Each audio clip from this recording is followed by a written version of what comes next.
Good day. It is August the 23rd. Wow, only 8 days left in the month. And today we're going to start Nehemiah 3. I guess I was wrong. There is no more chapter 2.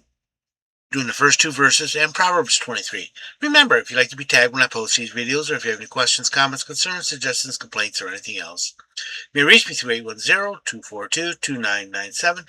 That's 810-242-2997. You can call, text, leave a message, whichever you like. We begin Nehemiah 3, starting at verse 1. Then Eliashib, the high priest, rose up with his brethren, the priests, and built the sheep gate. They consecrated it and hung its doors. They built as far as the tower of the 100 and consecrated it, then as far as the tower of Hananel. 2. Next to Eliashib, the men of Jericho built. Next to them, Zakur, the son of Imri, built. So, they're starting to rebuild the city, the walls, anyway. Verse 1, Then Eliashib, the high priest, rose up with his brethren, the priests, and built the sheep gate. Now, the sheep gate is where they brought in the sheep for the sacrifices. So it was close to the temple. They're getting ready for worship again, or making it easier to worship by opening the gates up where the sheep would come in. There was also a sheep market just outside there. They consecrated it and hung its doors.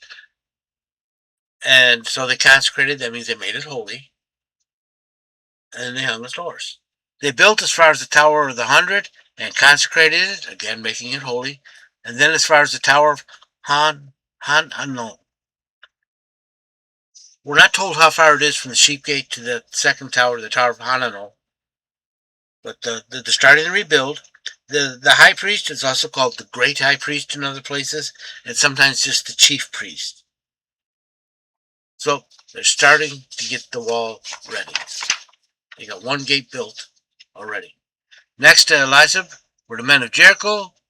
The men of Jericho built, and next to them, Zakur, the son of Imri, built. So it appears the way Jerusalem is set up, they're going, the sheep gate would be to the north, or at the top anyways, and they're going around counterclockwise, whichever way. To me, it's this way. To you, that's clockwise, because this thing turns it around. So they're going around to the left. And starting to build. At least that's the order we're being told that it is. Proverbs 23. When thou sittest to eat with a ruler, consider well him that is before thee. In other words, what kind of person is in charge of your life? 2. And put a knife to thy throat if thou be a man given to appetite. This is any kind of appetite. Food, drink, recreation, any kind of appetite.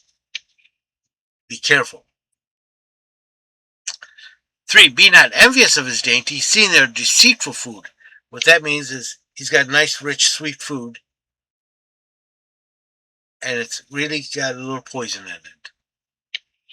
4. Weary not thyself to be rich, cease from thine own wisdom, because that's not God's wisdom. The world says, don't leave anything on the table.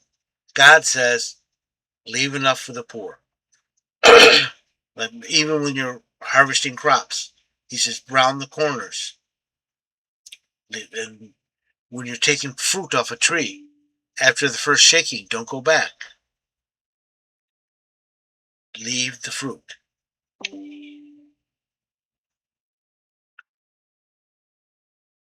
5. Wilt thou set thy eyes upon it? That is riches.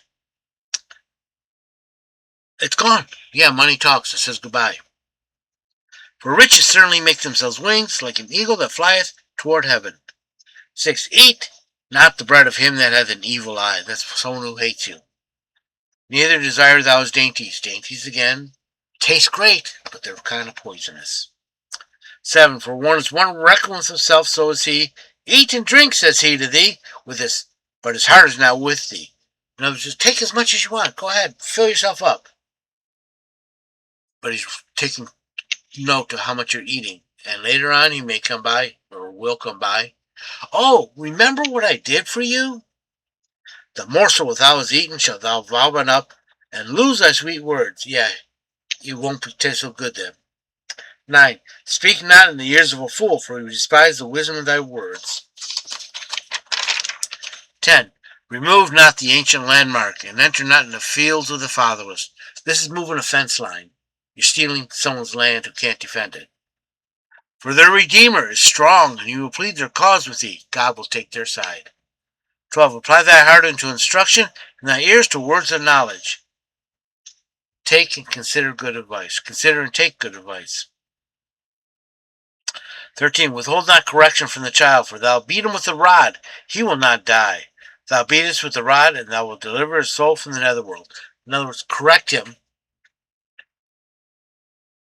It might be painful, but sometimes that's the only way they learn. 15. My son, if thy heart be wise, my heart will be glad with him. In other words, if you're wise, I'm happy. 16. Yea, my reins will rejoice when thy lips speak right things. In other words, I'll be happy when you do things right. 17. Let not thy heart envy sinners, but be in the fear of Yahweh all day long. For surely there's a future, and thy hope shall not cut off. Don't worry about evil people have. You have a hope. They don't. 19. Hear thou, my son, and be wise, and guide thy heart in the way. Be not among the wine bibbers, and among the gluttonous eaters of flesh. In other words, don't overdrink, and don't overeat.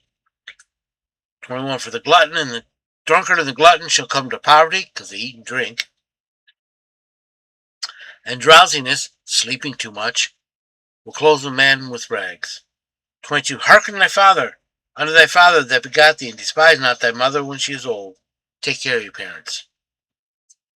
23. Buy the truth and sell it not, also wisdom and instruction and understanding. The father of the righteous will greatly rejoice, and he that begetteth a wise child will have joy of him. 25. Let thy father and thy mother be glad, and let her that bore thee rejoice. 26. My son, give me thy heart, and let thine eyes observe my ways. Now watch what I do. For a harlot is a deep ditch, and an alien woman is a narrow pit. She also lies in wait as a robber, and increases the faithless among men. This could be a man or a woman. This is a smooth talker. They're going to take you and kill you. 29. To the end. Who cries woe? Who alas? Who has contentions? Who has ravings? Who has wounds without cause? Who has redness of eyes? Okay, you got a bunch of stuff wrong with you. What kind of people have that? 30. They that tarry long at wine, and they got to try mixed wine. In other words, those who drink too much. 31. Look not upon the wine when it is red, when it giveth color to the cup, when it glideth down smoothly. 32. When at the last it bites like a serpent, and stingeth like a basilisk. In other words, drink too much, you will be hurt, and hurting. 33. Thine eyes shall behold strange things, and thy heart shall utter confused things. You shall see pink elephants, and you shall rave. 32. Yea, you shall be as him that lies down in the midst of the sea, or as he that lies upon the top of the mast. You'll have bed spins.